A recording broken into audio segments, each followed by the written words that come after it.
Well, hey there everyone, I'm Fox 2 News meteorologist Jennifer Lambers, and in today's Next Weather we are talking about hurricane season. Now, June 1st officially kicks off the beginning of hurricane season, and it is only 39 days away. And so with that, it's going to be important to go ahead and start talking about your forecast. A reminder that the National Hurricane Center, they start regularly updating their outlooks beginning mid-May, so we're not too far away from getting some of those, but we wanted to go ahead and focus on what happened last year, talking about the forecast heading into the 2025 season, plus also running through some of that hurricane prep and some advice to keep in mind, as it truly is right around the corner, something that we all need to be thinking of and preparing for. And meteorologist Matt Barentine is going to dive deeper into all of those details with you. Well, we're not even to the end of April, but it's never too early to start talking about hurricane season and starting to get yourself prepared here for the upcoming season, especially after last year. I mean, it was a busy season, and frankly, we got lucky here in Mobile. We got missed by all these big storms that made their way through the Gulf Coast. I mean, there are 5 Gulf Coast landfalls last year. That is just absolutely incredible. 3 of them, of course, into Florida, the Florida Gulf Coast there, Debbie, Helene, and Milton. Then we had Francine in Louisiana, and we had Beryl over in Texas. So those were the 5 hurricane landfalls in the Gulf just last year. So very, very busy. So what is going to happen this year? That's, of course, always the big question. And we do have, of course, our seasonal forecast. And Colorado State has 17 named storms, 9 hurricanes, 4 majors. TSR, which is a risk assessment that is used by the insurance companies, has us at 14, 7, and 3. Look at the average, 14, 7, and 3. So what's happening here? Why are all these forecasts basically calling for an average season? Well, the reason is because we look a lot at El Nino and La Nina out in the Pacific. As those things go up and down, they can make the seasons busier, they can make the seasons slower. But guess where they're at this year? Neutral. So the phase there, we call it the phase, is neutral in the Pacific. So probably won't have a big impact one way or the other on our forecast for this season. So most of the forecasts coming from all the major players have come out with a very average looking forecast for this upcoming season. All right, well, that's all good and fine, but it really matters where they go, right? Even one bad storm, it doesn't matter if there's 10 storms or if there's 30 storms. One bad storm comes your way, then it's all a bad year for you.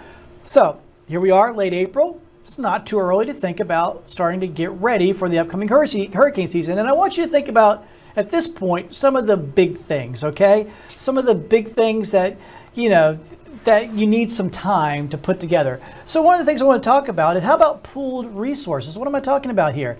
Well, grill, deep freezer, generator, chainsaws, these things are very expensive. And we know how the economy is. You may not be able to afford to have all those big things. But maybe your neighbor has a couple that you don't, and you have some things your neighbor doesn't, or for your relative or your friend or something like that. So you can pool resources, but you really need to talk to people before the hurricane actually hits. That would be helpful. So if you know your neighbor has a generator, you have the deep freezer, you say, hey neighbor, take all that expensive meat, bring it on over here, we'll put it in the freezer, we'll throw your generator on it, we'll keep it good. Work it out. That's the way we do things. So that's one thing to look at. Also, where would you go if you evacuated? This is something you need to think about long before the season starts. 2 days before a hurricane hits, you don't want to be thinking about where you're going. You need to have a plan. Where are you going? Where are your pets going? That's another big thing. And another thing you can look at is, do you have the plywood or materials that you need to protect your home? Once again, 2 or 3 days before a hurricane comes is not when you want to be figuring that out. Figure it out now. Put that stuff aside in the garage or in a storage shed, and you'll be good to go when an actual storm does come along. Another one I didn't write on there that was definitely worth mentioning as well is your home insurance. What does that look like? Where is the paperwork for your home insurance? How much is your deductible? What would you have to do right after a storm if you've had damage to your house? Look it up on that paperwork now, have it ready to go, make sure it's in a safe place, and you'll be much better off, because we know how when things get critical, sometimes it can be hard to think straight. You can forget things. You think about it now, it gets a lot easier, it makes things a lot better for you in the long run. So Yes, we are still more than a month out from hurricane season, but it's a good time to start thinking about some of these bigger things and starting getting ready for the upcoming hurricane season. And hopefully we can keep them away again this year. We got lucky last year, but our luck eventually will run out and eventually we will have a storm. Will it be this year? We don't know yet, but we need to prepare like it is.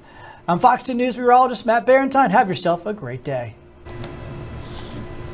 Well, thank you, Matt. And again, just a reminder that we're going to continue to keep you updated all throughout the remainder of the season. I know that I mentioned that it's not until June 1st that hurricane season does officially begin. We'll continue to monitor everything up until then, keeping you updated on what the National Hurricane is saying, if we have anything that we're watching in the Atlantic or in the Gulf waters.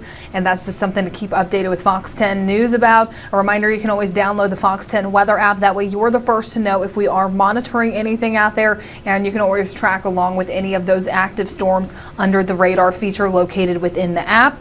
Meteorologist Jennifer Lambers will be updating you additionally later on Fox 10 Live beginning at 3 o'clock. Meteorologist Nicholas Herboso is in for Fox 10 News at 4, 5, 9, and 10 o'clock heading into this evening. And another edition of Next Weather is coming your way heading into tomorrow.